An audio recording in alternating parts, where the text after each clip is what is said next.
Hey, rock stars, if your fab shop's overwhelmed or your supplier's missing deadlines, that's not just frustrating, it's costing you real money. That's why you call HyperFab. Based in Lethbridge, Alberta, Canada, and trusted across North America, they deliver custom metal fabrication for industries where precision and speed matter most. Construction, oil and gas, manufacturing, and agriculture. From fiber laser cutting and CNC bending to welding, assembly, and finishing, they do it all in-house with fast turnarounds, tight tolerances, and no handoffs. One prototype, full production, no problem. HyperFab shows up when others can't and delivers when others don't. Head to www.hyperfab.com or call Colin Harms at 1-403-308-3308. Fabrication without compromise. That's the HyperFab edge. Welcome to episode 276 of the Business Development Podcast. Today, we're joined by Garry Ridge, the legendary former CEO of the WD-40 Company, who turned a household product into one of the most iconic brands on earth. For 25 years, Garry championed a culture of learning moments, proving that when people feel they belong, magic happens. He's a global leader, a best-selling author, and a coach to top CEOs, sharing wisdom that transforms not just businesses, but lives. Stick with us. You don't want to miss this episode. The great Mark Cuban once said, "Business happens over years and years. Value is measured in the total upside of a business relationship, not by how much you squeezed out in any one deal." And we couldn't agree more. This is the Business Development Podcast, based in Edmonton, Alberta, Canada, and broadcasting to the world.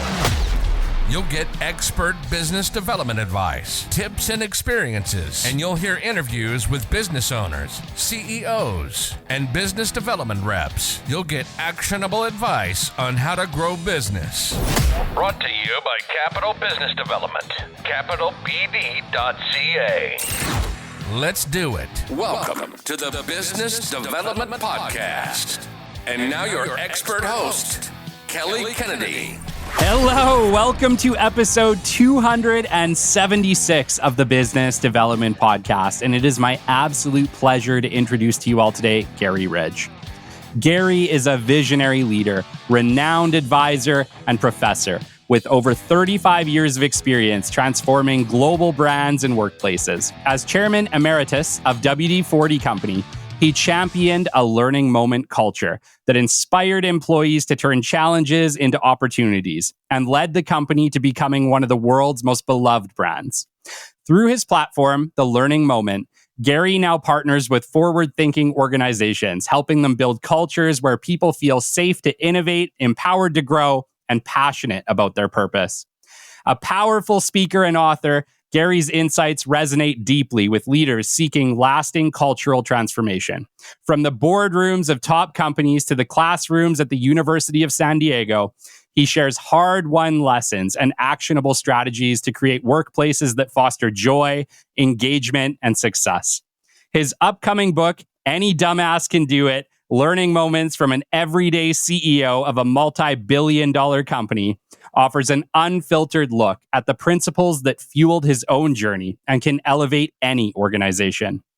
Garry Ridge doesn't just teach culture, he lives it, showing that any leader with the right mindset can build a thriving workplace where people love to work and extraordinary results follow. Garry, it is an absolute honor to have you on the show today. Good morning. Who are you talking about there? My gosh. I'm just going to start this episode, Garry, by giving a gigantic thank you to Chester Elton for making this introduction for both of us. I had the pleasure of interviewing Chester a few months ago. And what a pleasure it is. That is an incredible individual. And from what I understand, you guys are very close friends. We are. Yes, Chester and I and you, we all share the same barber, obviously. But yeah, I love Chester. I love the work that he does. You know, he's the ambassador of appreciation and certainly a truly treasured individual and a very dear friend. You know, the more I talk to you, I think you guys might have been cut from the same cloth. Well, at least we know one thing: people matter. That's right. That's right. My gosh, WD-40. You spent 35 years leading WD-40. And, you know, we talked about this briefly before the show. I'm super excited about this. I think the very first spray can that was ever put into my little Canadian hands was a can of WD-40 to clean my bike chain and lubricate my bike chain. And I honestly, like, I'm thrilled and excited to have you on the show for that very reason. There's something deep about WD-40 for me. It's interesting, Kelly, you'd say that, because at WD-40 Company, our purpose was we're in the memories business. And if you asked us what our purpose statement was, is we existed to create positive, lasting memories, solving problems in factories, homes, and workshops around the world. We solved problems and we created opportunities. And there you go. You've just led in with your memory. And that warms me, because a lot of people just thought we were oil in a can, but really it goes a lot deeper than that, particularly around the culture of the company. It's incredible, honestly. And I can't wait to go into it today, because I've never really heard the story of WD-40. So I'm really excited to learn it today. But it's incredible, because I don't think that there's a home in Canada, a business in Canada that does not have a can of WD-40 sitting on a shelf. And I don't know if that's just a testament to an incredible product or a testament to your incredible marketing, brand building over the years. But I can't wait to learn it, because I think you're probably in every home in Canada and America and many places around the world, which is incredible for any brand, period. Well, I know that, we're in more houses than Coca-Cola. That's pretty interesting. And I'd like to think there are still some opportunities. So there are lots of homes in many countries around the world that haven't been introduced to the blue and yellow can with the little red top yet. But that's what the company continues to do under great leadership now of our new CEO, Steve Brass. He was, my successor. He'd been with the company for 31 years. He understands the power of culture, the power of the brand. And he's busy out there with a wonderful team of people. And today, thousands of people around the world will meet the blue and yellow can with a little red top for the very, very first time. Wow. And there's that other really incredible thing with every one of those cans is eventually they run out and you got to buy another one.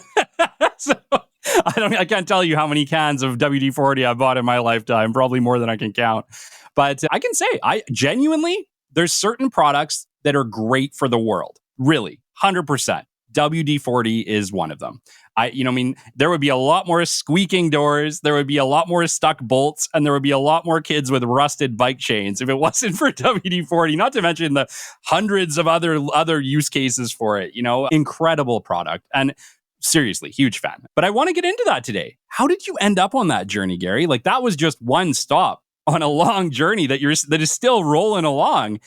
How did you end up on this path? Who is Garry Ridge? Take me back to childhood. Well, I'm an Australian, so you and I share the same king now. That's right. But I was born in Sydney, Australia. In fact, I'm attending my 50th reunion of high school this year. So that's a long time ago. Little bit. I grew up in a suburb of Sydney. I started my career in retailing. And it's interesting, that's where my connection with WD-40 started. I was a management trainee for a very large retail organization in Australia. I had a passion for retail and I was working in that company and I got to know one of our wholesalers who actually happened to sell WD-40. And after a couple of years, the wholesaler approached me and said, would I like to join them to lead their department store business in Australia? And I thought that could be exciting. So I joined that company. And through that, I got to know very well the licensee for WD-40 in Australia, a company called Hawker Pacific. And after a period of time, the folks at Hawker Pacific approached me and said, would I like to join Hawker Pacific and be their national sales and marketing manager? And I thought, wow, they also had the Armor All brand. I thought two great brands. I could really, sharpen my marketing sword with the opportunity to work with two great brands. And working for the licensee, that gave me the opportunity to fly to the United States once a year and to attend the WD-40 sales meeting. And that's where I met the people at WD-40. Now, I can jokingly say, I think I became truly aware to them when we were coming back from Mexico after a sales meeting dinner on a bus, and I decided to sing Tie Me Kangaroo Down Sport. So that's probably how I got the attention of the then president of the company. And then I was back and forth a number of years, got to know them. About the mid-'80s, WD-40 started to really get serious about its global expansion. In fact, interestingly enough, the first subsidiary we opened outside of the US was in Canada. And the licensing arrangement for WD-40 in Australia was coming to an end. And I got a phone call one day from the then president of the company. And he said, "Hey, Garry, this is a private conversation. We're thinking about, our global expansion. We'd like to open a subsidiary in Asia Pacific. Would you like to join us and open that subsidiary and help us build our distribution through Asia?" My dad was an engineer, interestingly enough, Kelly, and he had retired at this time. And I said to Dad, "What do you think if I went and worked for WD-40? And he said, "You can't go wrong with that stuff, son." Yeah. So the number one rule in life, Kelly, is listen to your dad. Yeah. So I joined them on July 4th, 1987. I joined them in Sydney with a fax machine under my bed. I opened the Australian subsidiary, and then for the next 6 or 7 months, we stood up the company, employed people, and on January 1, 1988, we started trading. And I spent a lot of time then in Asia building our distribution network. In 1994 or thereabouts, I was having a conversation with my boss then, the president of the company, and I said to him, "Is there anything else you'd like me to do?" He said, "Funny you should ask. Do you want to move to the US?" And I said, "To do what?" He said, "Well, we have this goal of building our global distribution, and I need someone to help me. And I don't have anyone here who understands global markets like you do. Why don't you come over here and help me out?" And I thought, wow, what a great opportunity. So we packed up our toys and we moved to San Diego. And I spent a lot of time then in Europe. We'd opened a subsidiary in Europe. It needed some work. And then in 1997, he decided to retire. And for some reason, the board of directors of a US public company thought this, dumbass Aussie guy might be okay. So I was given the opportunity to lead the company in 1997. Wow. And from 97 on to 2022, I was CEO. Now, there's something interesting about that. I knew pretty well how to identify our end user. I knew pretty well how to make them aware of the brand, and I knew how to get distribution. But you don't do that unless you had people. And the thing that was continually on my mind was, how do we build a culture that's global? Because the sun, honestly, would never set on WD-40. And I didn't want to be called at 2:00 in the morning asking for permission to do something. And I didn't know how to do it. And I was on a plane traveling from Los Angeles to Sydney. I'd been in the role about a year. And I was reading, as you do when you travel on these flights, you take a lot of reading stuff with you. And I read two things. The first thing I read was a quote that was attributed to the Dalai Lama. And it was, "Our purpose in life is to make people happy. If we can't make them happy, at least don't hurt them." I thought, that makes a lot of sense. Yeah. And then I read a quote from Aristotle, who was born in 384 BC. And he said, "Pleasure in the job puts perfection in the work." And I thought, that makes a lot of sense. I still didn't know how to do it. I got back to San Diego. I was reading a article in the local newspaper that talked about a master's degree in leadership at the University of San Diego that was developed by Dr. Ken Blanchard, the 1-minute manager at the university. So I went to an information session, and Ken got up and spoke, and he said, "Most MBA programs get people in the head. We got to start getting people in the heart." And I went, so here I was about a year and a half into being the CEO of a US public company, and I went back to school. And I did a master's degree in leadership. It should have been called a master's degree in servant leadership. Ken was one of my professors along with others. Subsequently, I wrote a book with Ken Blanchard called Helping People Win at Work. And I basically took all of the learning that I got from that program and started to implement it in the company. And what worked, I turned up the volume on. What didn't work, I turned down the volume on. And slowly but surely, we built this amazing culture that was really based on a couple of things. One, a culture where people knew they belonged. Two, a culture where people knew they mattered. 3, a culture where they could make choices and decisions, 1 that had a clearly defined purpose, and 1 that took fear out of the organization. And that's where the learning moment was birthed. We say we don't make mistakes, we have learning moments. So that was a long-winded, but a big, long story of where I came to, where I started, and where I got the learning from that. You know, I listen to that, and I just see somebody who was so far ahead. Like, you were thinking a full decade plus into the future at that time. And I have to ask, because there had to have been pushback. And I get that you're the leader, so what are they going to do? But at the same time, I feel like the rest of the world wasn't living that way at that time. You had a job, you went in, you did what you needed to do. If you didn't do what you needed to do, you got fired. Like, that was, you know, I mean, I'm a young guy, and that was still the world that I remember growing up in. Like, I really see COVID for us as being a big shift in that, you know what, we need to care about people more. If there was anything good that came out of COVID, it was that. There's a much bigger focus on making sure that people are okay and people are put first. And that if we have a happy organization, you're absolutely right. You get better products, you get better service, right? But I feel like in my mind, that's what I saw change. But I've talked with people like yourself, like Chester Elton, like Liz Ryan, who've been proponents of this for an incredibly long time. Why wasn't it resonating? You know, like, what was, because I think you're right. I think you've created an incredible company culture. You've built something that worldwide is beloved and cherished, right? You did it, but you did it by focusing on people. But I have to ask you, did you face any pushback in this, either from the WD-40 organization or from other organizations who were like, what are you doing? And, you know, the reason that I took this journey was really the reflection of my new book, which is called Any Dumb Ass Can Do It. And what I realized pretty quickly is I was consciously incompetent. You know, I would introduce myself, later in my career at WD-40 as, "G'day, I'm Garry Ridge. I'm the consciously incompetent, probably wrong, and roughly right chairman and CEO of WD-40 Company, and I need all the help I can get." And that's what I realized, is I couldn't do this on my own. Yeah. And you can't make people do anything. You can only create an environment where they find pleasure in what they're doing. That's why our purpose was so important. You know, you talked earlier, create positive, lasting memories, not to sell oil in a can, and anyone can sell oil in a can. And yes, so I did get pushback, you know, in the first year or so. And I want to tell you something, the culture at WD-40 Company was not broken. It just was not a culture that was going to make us a global organization. It was built around what the great leaders before me had done, which had built a great brand primarily in the US.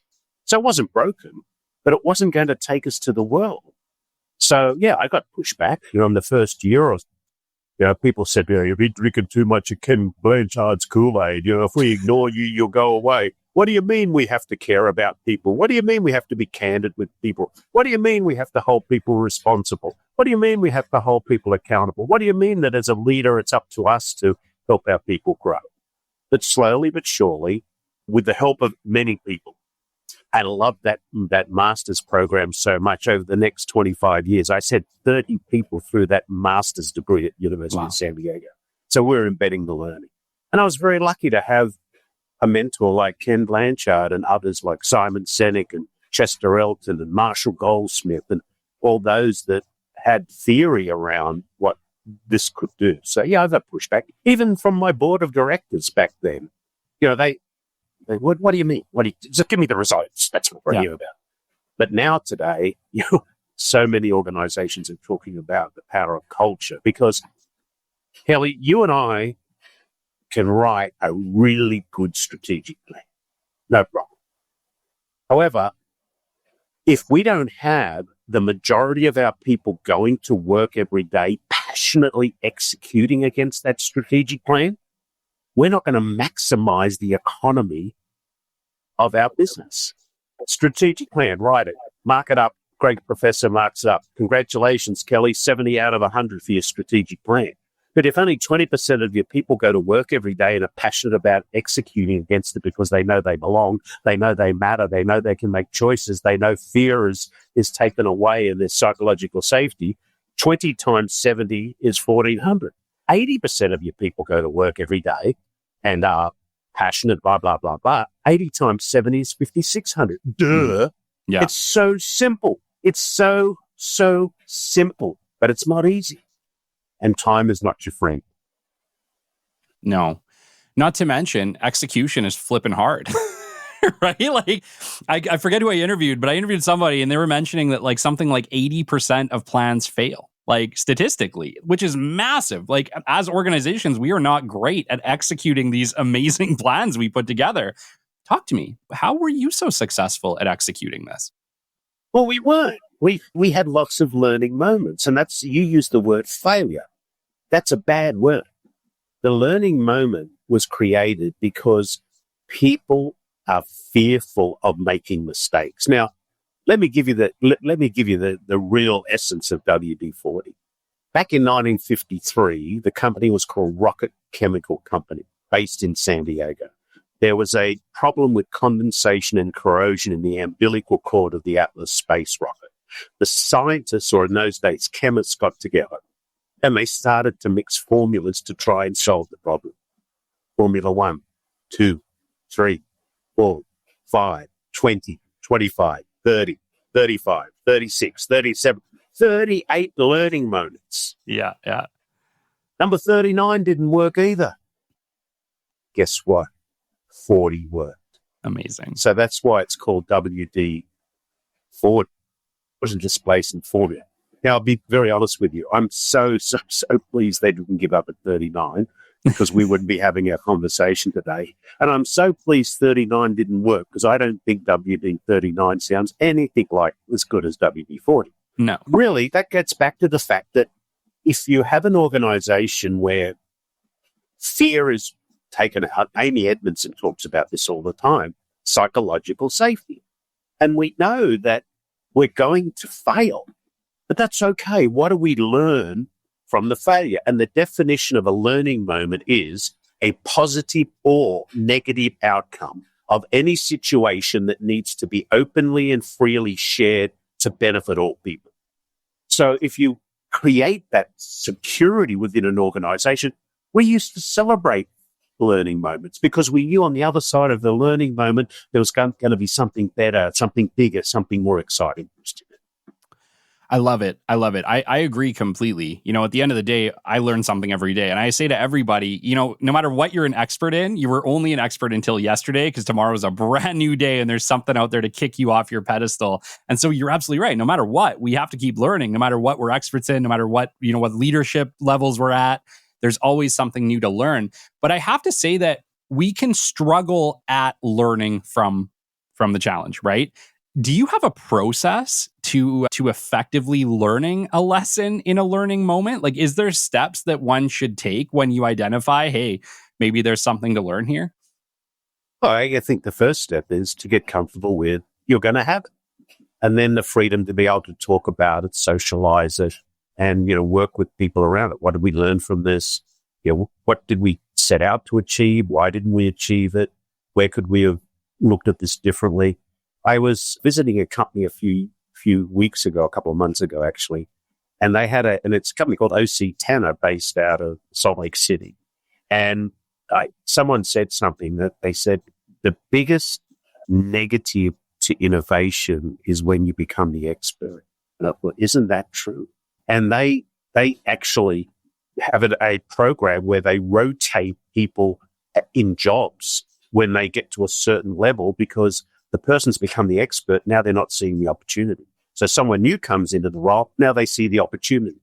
So I think always having this inquisitive, curious mind around, well, our second value at WD-40 was we value creating positive, lasting memories in all of our relationships, which was a wonderful catalyst for questioning because anything we would do, we'd say, what positive, lasting memory is that going to create? Particularly when we got into product innovation and development. You know, if we developed a new delivery system, is that going to create a positive, lasting memory for our end users? If it's not, we're not going to do it. So again, curiosity, questioning is so important. You know, one of the questions that I have as somebody who's been in business development and marketing a really long time, how in the world did you get WD-40 into damn near every household in North America? Because I think I have a lot of people listening right now, and I think the question they have is, I've used WD-40, so has everyone I know. It's probably sitting on their shelf right behind them at the moment. How were you so successful? There's 1,000 lubricant companies. There's other displacement companies. Why is WD-40 so bloody successful? How did you do it? Focus, basically. Focus. Firstly, you've got to have a product that's an honest product. And WD-40 is an honest product. It does what it says it's going to do. It makes heroes of people. So it takes, you can buy market share with time or money. And we said we're going to use both, and we're going to get massive distribution. So the first question you ask is, do you need me as a product? And as we developed around the world, there were some countries that didn't need us yet. So we didn't go there. I'll give you a lovely story about that. Many years ago, I was in China. I was at a trade fair, an auto trade fair, where we were sampling automotive mechanics and workshop workers with a sample of WD-40. And the Chinese word for lubricant is Lun Ba, and the Chinese word for sample is Yang Ping.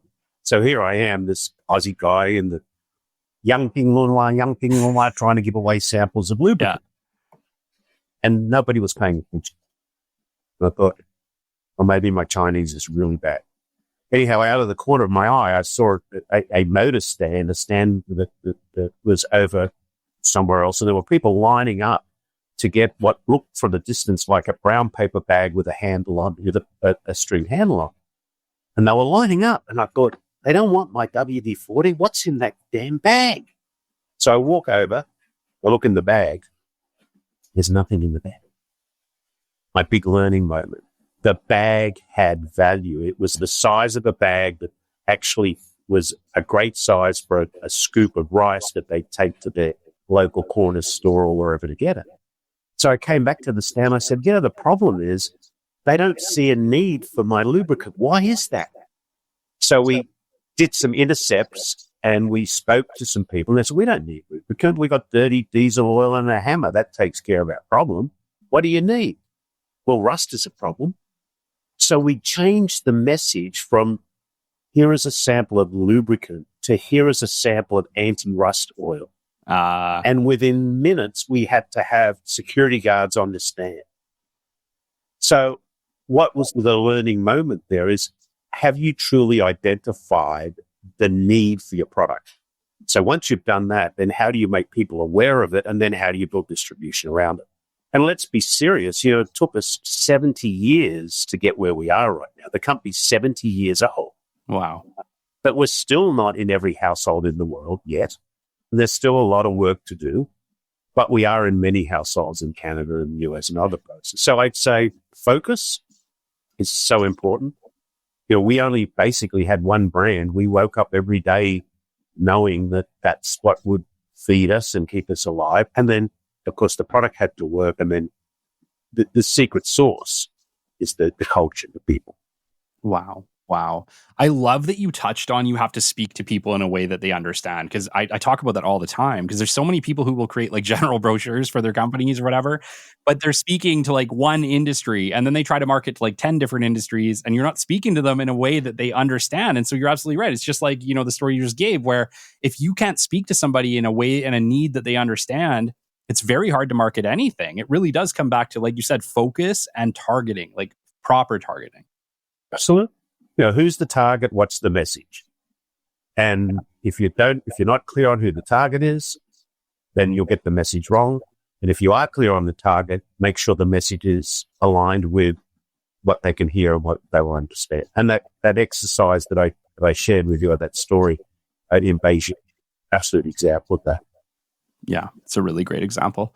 One of the questions that I have is WD-40 the same WD-40 that I had when I was a kid? Or has there been are we at WD-99 and we just haven't changed the name?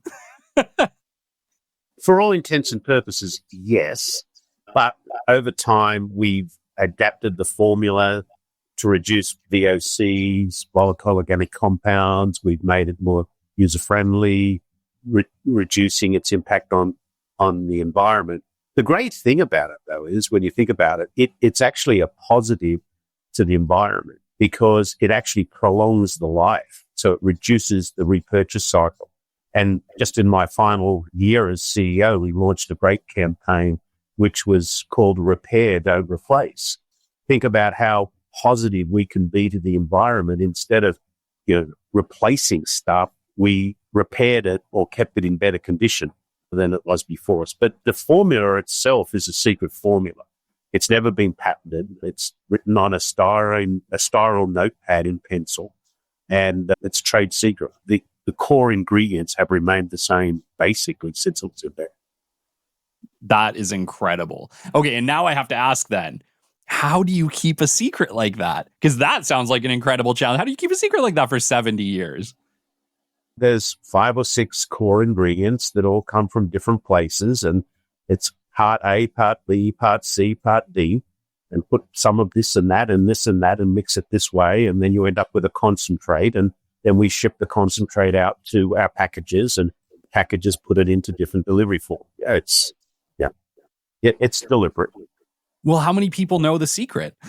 How many people know the formula? I don't know these days. I didn't know it for many years. Really? Yeah. I didn't care to know. I didn't need to know. Sure. I mean, if anyone's going to get kidnapped for the formula, it wasn't going to be me. That's right. But in the end, I did know it. I signed off on our secrecy agreements because I was doing some work on it. But the scientists at the company obviously know it, and others know it.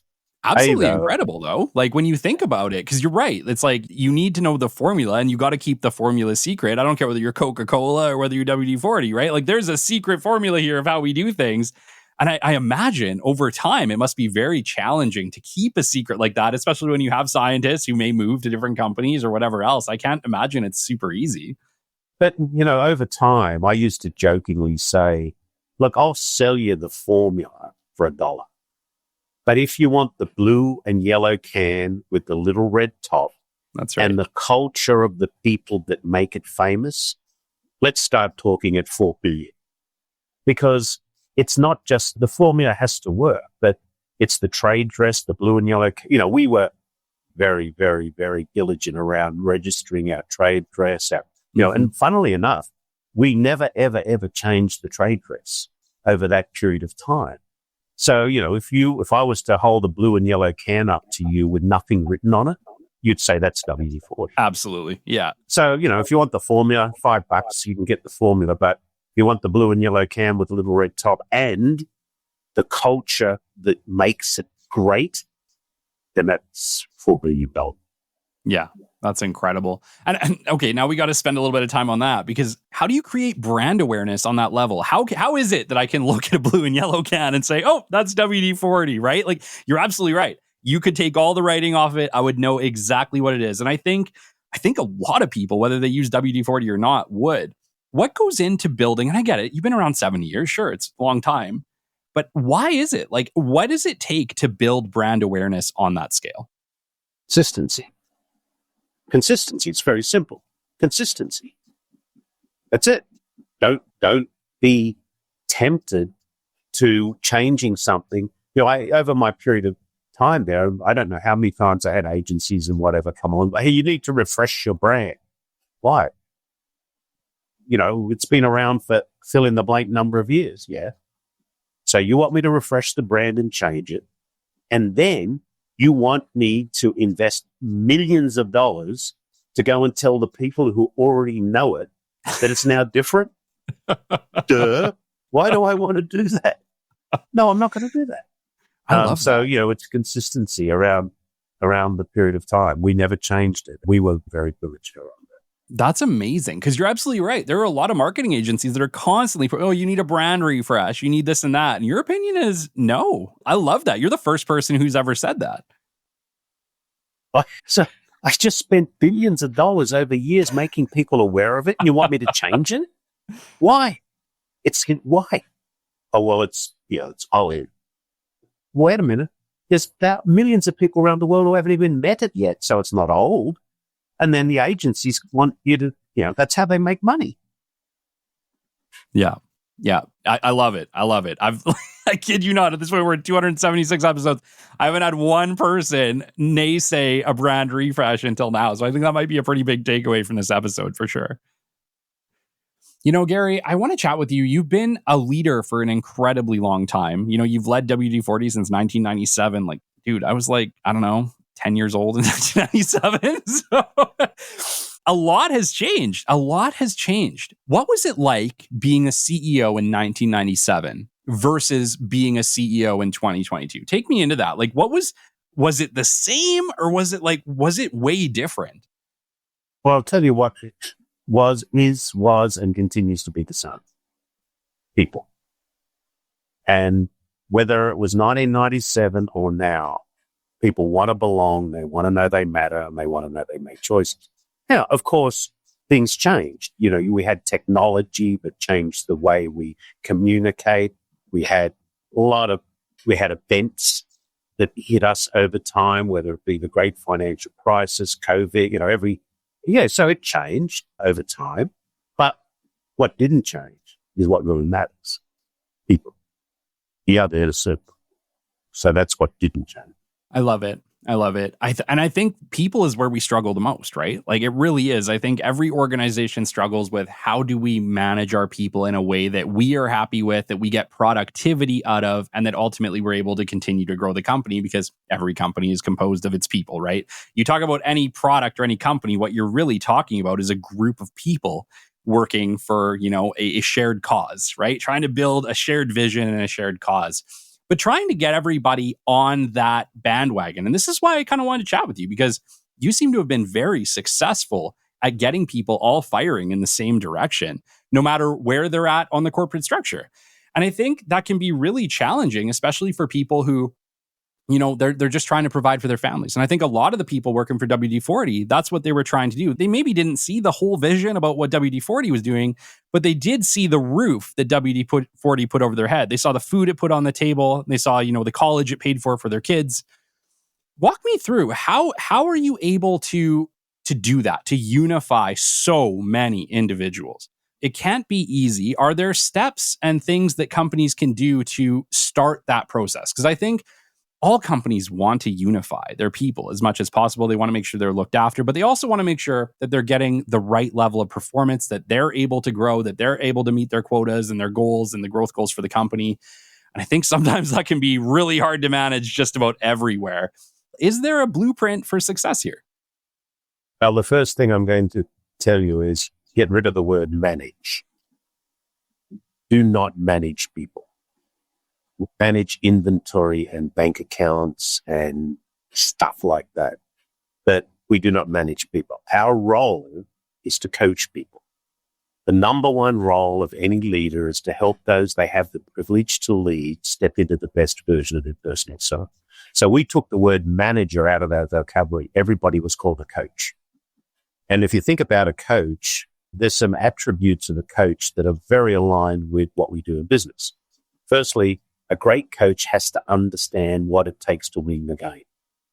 A great coach never, ever, ever, ever runs onto the field and kicks the ball away from the player to try and score. A great coach spends a lot of time on the sideline observing the play to be able to redirect the player when the play needs to be better. A great coach never goes to the podium and picks up the prize on behalf of the player. And importantly, a great coach spends a lot of time in the stinky locker room because that's where you build trust. That's where you understand your people. You don't want to be a micromanaging. I invented a person called Alec, the soul-sucking CEO. I have him here. Here he is. And Alec has some really, really bad behaviors that create, these cultures where people do not feel like they matter. His ego eats his empathy instead of his empathy eating his ego. She is a micromanager. They think they're corporate royalty. They want a fear-based culture. They're a master of control. They're a know-it-all. They don't value learning. They must always be right. They hate feedback and they don't keep their commitments. And challenge that most leaders have is they're not aware of how damaging those behaviors are. I think, again, great coaches are there to help people win. Great coaches are there to help the team collectively play their best game. And they need to be brave enough not only to reward and applaud people for doing great work, but they need to not protect their own comfort zone at the expense of other people's development. And that's when they're afraid to have those redirection conversations. And those conversations become extremely uncomfortable when there's not clarity around what we expect from each other. So I think you've got to care about your people. You've got to be candid with you. No lying, no faking, no hiding. I believe most people in organizations don't lie. They fake and they hide because of fear. You've got to make sure that responsibility is assigned so people are prepared to take responsibility, and accountability. What do you expect from me? To what standard do you expect it? And when do you expect it by?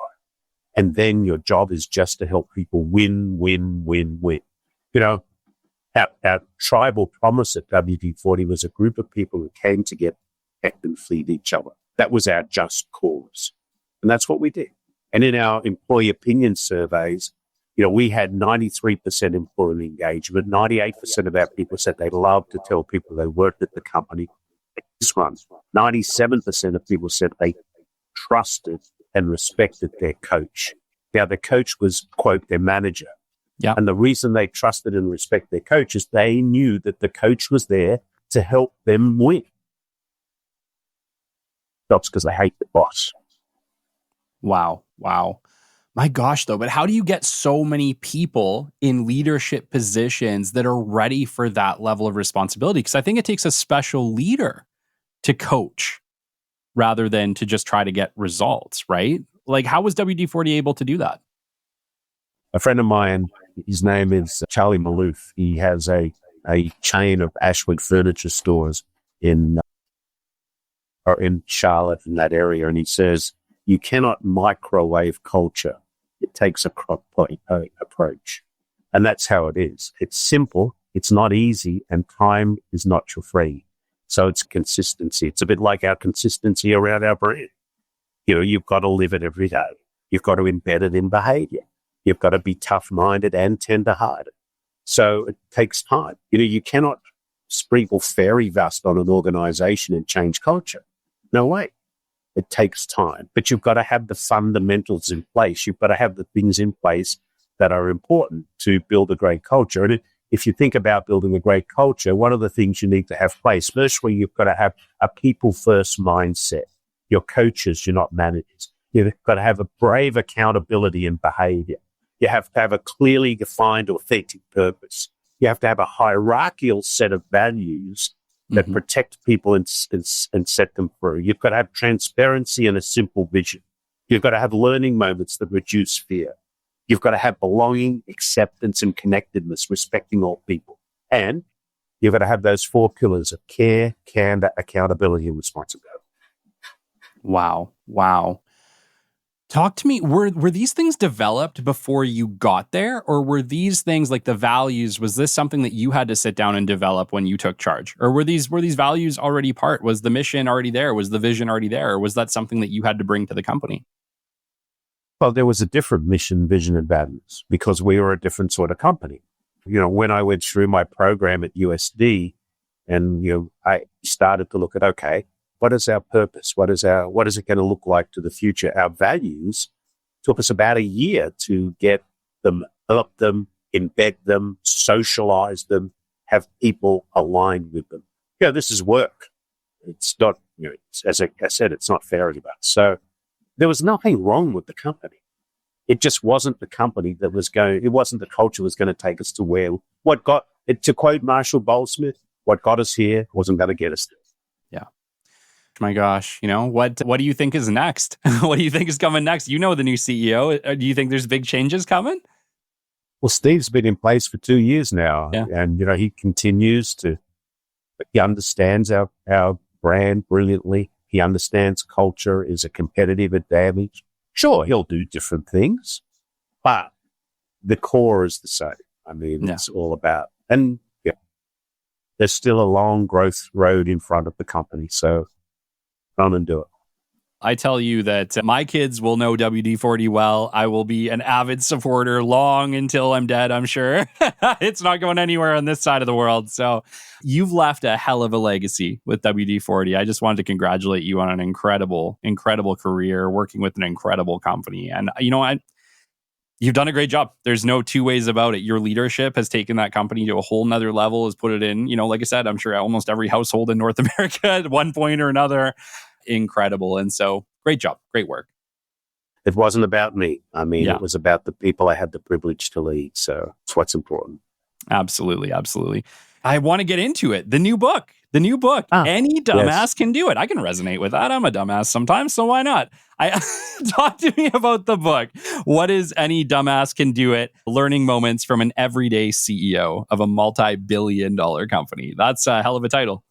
Yeah. Well, I am now, as our friend Chester Alton is the apostle of appreciation. Yes. I am the dean of dumbassery. So, yeah.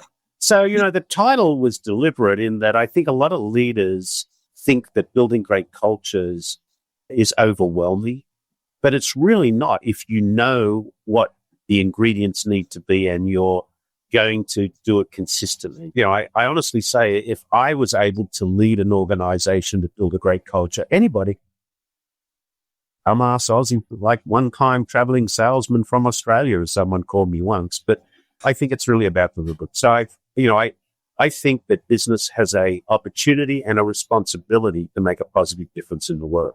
And I have a lot of scar tissues and a lot of learning moments over time.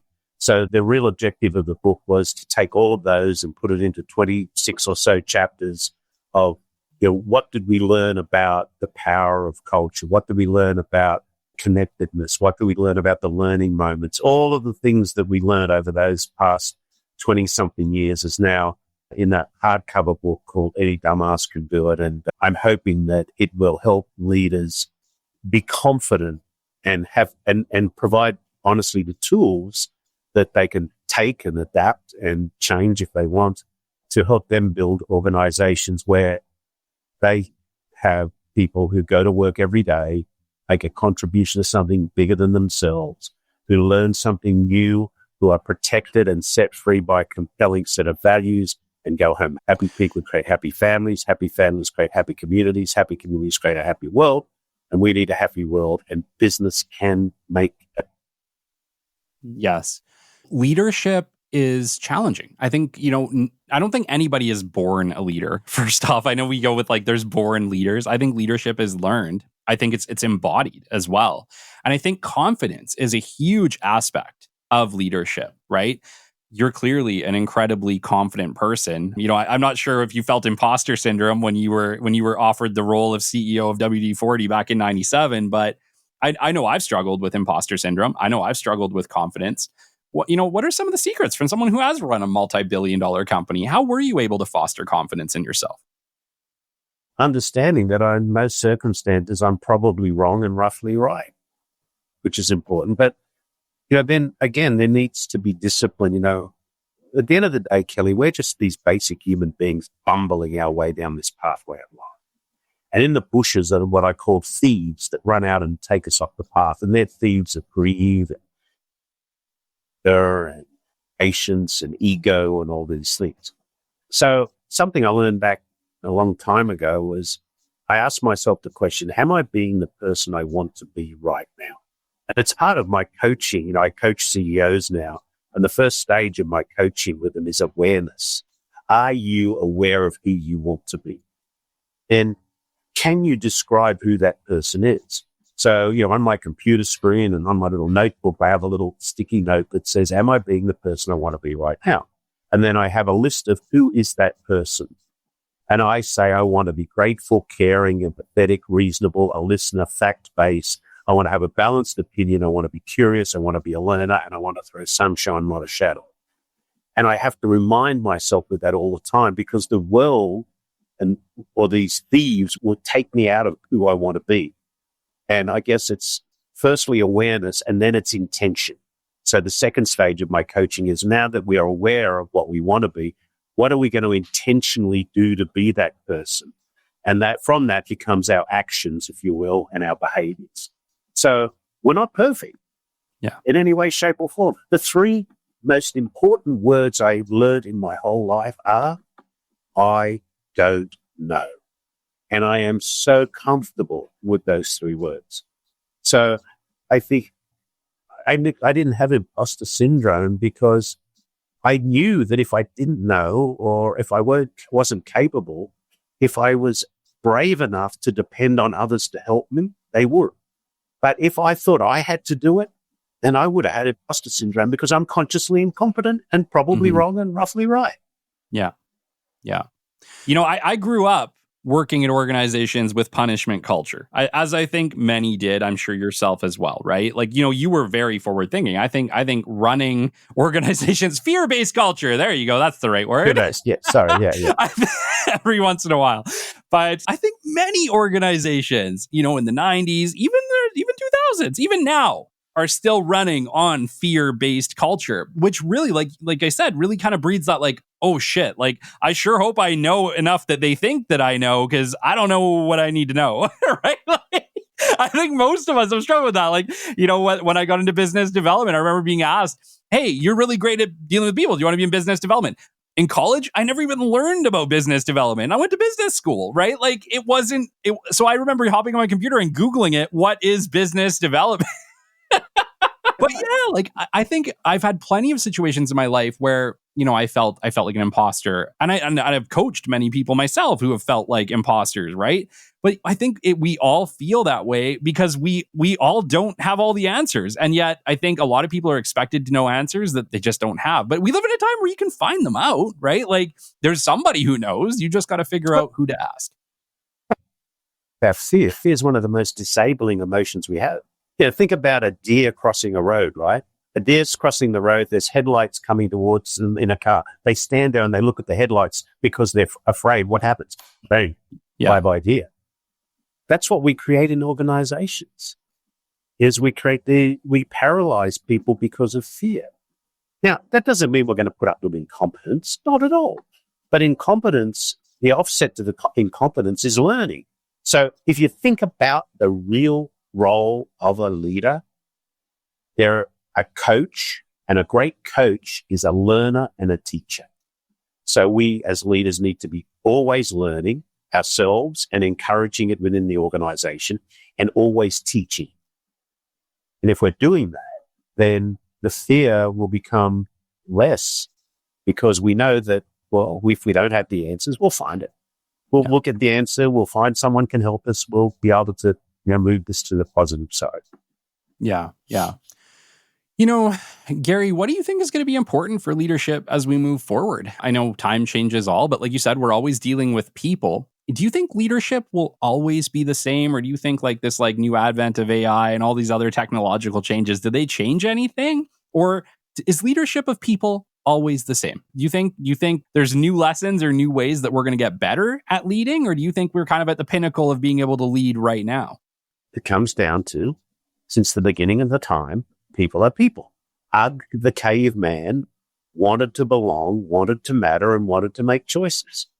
Whoever the spaceman is into the future will want, we're human beings. We're tribal creatures. And one of the things that I'm bothered about is how post-COVID we've created this loneliness business environment where people aren't coming together as much as they used to be able to discuss and debate and feel wanted. We can't be totally, but have to come together. You think about it, when people get put in solitary confinement or total isolation, they go crazy. Yeah. And that's why, leaders today have to be brave enough to say, we're going to bring our people together, not because we don't think they're working when they're out at home, but connection is so, so important. Yeah. So as, Kelly runs out the front door in the morning and gives his husband, wife, or significant other a high five, they've got to be able to say, I'm so excited that I'm going to fill in the blank today because we are going to work on fill in the blank. So leaders, what is the fill in the blank that excites people to bring them together so you can help unlock those creative juices that only get unlocked to their fullest degree when people are there together exploring what those juices are. Yeah, I agree. I struggled working from home. I did in the beginning. I'm really great at it now, but I feel like I had to learn it. It was like a learned skill where I literally, Gary, I had to lock myself in my basement. That was the only way I got anything done. I couldn't, because I didn't associate home with work. And so my brain didn't go to work when I was at home. And so I literally sectioned off a room in my basement. I locked myself in there, and for 6 months, that's what I did. I didn't let myself out of that room and I'm really great at it. But actually, I have the opposite problem now. Now I can't get away from work because work has become home. It's like, I don't know, take your pick at it. But I'll tell you, I loved working in the office for that very reason. Like, I worked with a great group of individuals. We worked hard. We had a shared purpose, a shared goal we were working towards. And if I needed to get something done, I could just go down the roll to Jerry's office or whatever to get something done, right? So there's something to be said about working with people. And I think we're slowly kind of starting to remember that. But, I'm not sure what the future looks like. I think hybrid will probably be the workplace of the future. Yeah, I think hybrid's fine. But there has to be a deliberate move to make it hybrid. Yeah. Let's come here. Sure. But let's say we're going to come together, fill in the blank number of days a week to do exciting work. No, I definitely see it. I also see the challenge of like an organization feeling like, well, now I got to buy or rent an entire office and I only have people coming here 2 days a week or 3 days a week, right? It'd be interesting to see kind of what happens if they'll justify it for that. Oh, but it's also out of balance. I mentioned to you before we started recording that I'm also on the board of a company called Gorilla Glue based out of Cincinnati. And, they have hundreds of people working on the factory floor making that wonderful product. They can't make that in their bedroom at home. No. But why should then the people who work in the office have that privilege? So I think, there's another side of that and Gorilla were brave. They brought their people back together, 3 or 4 days a week, however many it is, because they wanted to respect the people that are working on the factory floor as well. Yeah. But, that's unfair. I mean, it's just not right. Yeah. No, I agree completely. I agree completely with you. It's interesting because it does now offer that weird paradigm shift where people are like, okay, what do we do? Because you're absolutely right. Like, the product doesn't get built if the people aren't working on the factory floor. So why should the executive team get to work from home? I get it. Like, Starbucks and Amazon, it's Amazon said everybody's coming back to work. Starbucks have said everybody's coming back to the office. And I think about it and thought, how do the people at the Starbucks stores where really the action happens feel about the fact that they've got to go there and make coffee and do all this wonderful stuff, yet the people who are their quote-unquote leaders are sitting at home? Yeah. No, it doesn't work that way. Work that way. Sorry. My goodness. Yeah, it really does kind of come down to how can you foster a community of equals if not everybody is equal. But yet, again, this is my question to this, but is not a hierarchy of people, there can't be necessarily equality in a hierarchy, though. Like, that's where it starts to get kind of confusing. What's your take on that? Like, how do you have equality from, the person on the shop floor to you as the CEO? They're different positions, and a business doesn't run on an exact equality, right? How do you balance it? Well, I don't think it's equality. I think it's fairness. What's the difference between someone who works as a clerk in an accounting department and someone who's working on a shop floor, running a $2 million piece of equipment that's precisely filling X product? I think the conversation of leadership has to be more around, hey, we are expecting people to do certain things. We as leaders need to show the way. We need to be the light. Mm-hmm. And, that's what's important. I don't think it's hierarchy or it's fairness. I mean, if I was, not that I'd ever be good enough to, lead some organization like Starbucks, but I'd be saying to the leadership team, what sort of message are we sending to the people who are the foundation of our business? Where they're there in the stores at 4 a.m. in the morning and they're crunching coffee and they're doing what makes us great. What message are we sending them if we're not coming together and showing them how we're doing that in our own way? because we're privileged, we get to work at home. What? Why? Yeah. We've got to send a positive message. We've got to show them that, we're here to be the leaders we're supposed to be.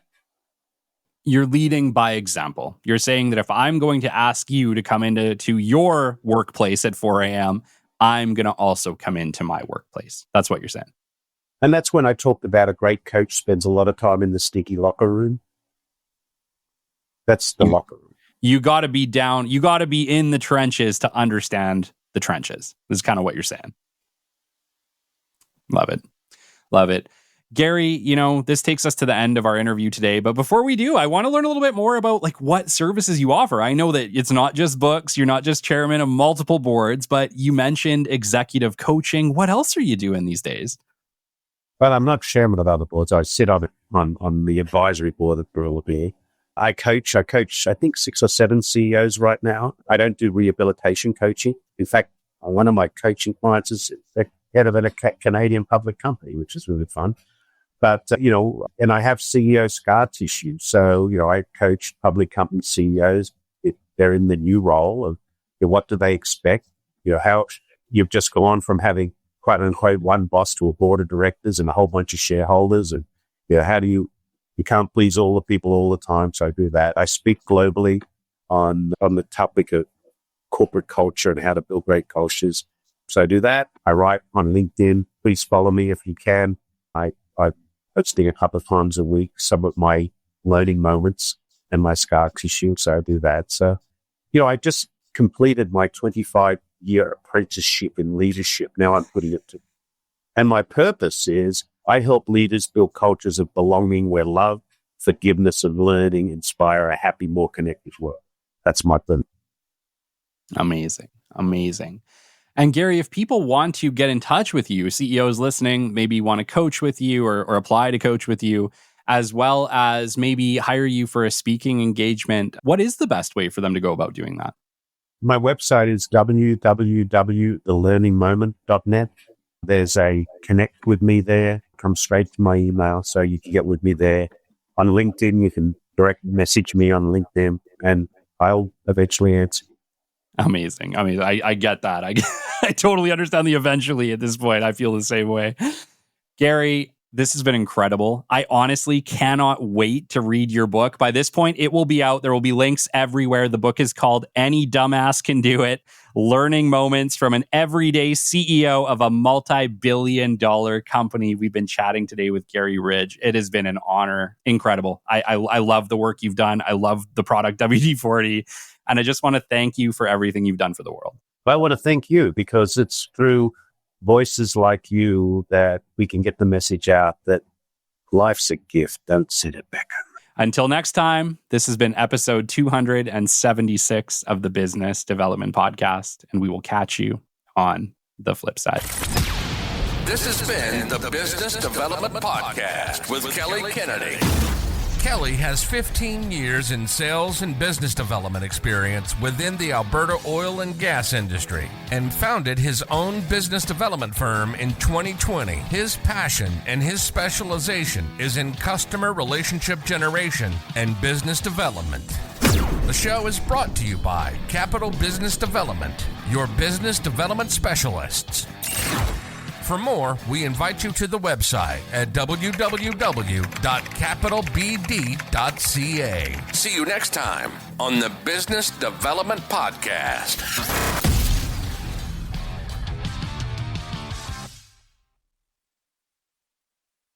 Hey, rock stars, if your fab shop's overwhelmed or your supplier's missing deadlines, that's not just frustrating, it's costing you real money. That's why you call HyperFab. Based in Lethbridge, Alberta, Canada, and trusted across North America, they deliver custom metal fabrication for industries where precision and speed matter most: construction, oil and gas, manufacturing, and agriculture. From fiber laser cutting and CNC bending to welding, assembly, and finishing, they do it all in-house with fast turnarounds, tight tolerances, and no handoffs. One prototype, full production, no problem. HyperFab shows up when others can't and delivers when others don't. head to www.hyperfab.com or call Colin Harms at 1-403-308-3308. Fabrication without compromise. That's the Hyperfab Edge.